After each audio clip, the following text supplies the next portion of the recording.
Hello everybody, this is Tim Daly, your mortgage consultant for life.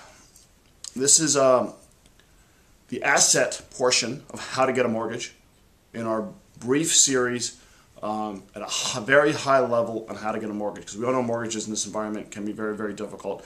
But there's 5 key areas. If we can focus on those 5 key areas, understand those 5 key areas, then we can at least have a good idea whether we can get a mortgage or not, and then meet with a loan consultant who will go through the details to give you a pre-qualification. I think pre-qualification is a lot more important than just a pre-approval, just so you know.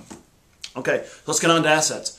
Well, it depends on what home you're buying and what program you're using. Okay, if you're using VA doesn't require any money down, but typically you do pay closing costs. Okay, FHA requires 3.5% down and closing costs.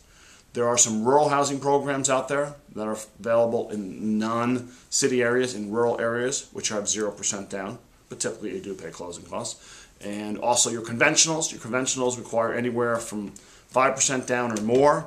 If you put 20% down or more, there's no mortgage insurance, but then again, you have closing costs. So what we ask for you to provide is a minimum of the last 60 days worth of your bank statements. And to help the file be stronger so the underwriter will approve it, the more assets you have, the better. So we want to see your 401ks if you have them, obviously your savings accounts, your checking accounts, everything, the last 60 days. And obviously we're going to track all the deposits that go into those accounts.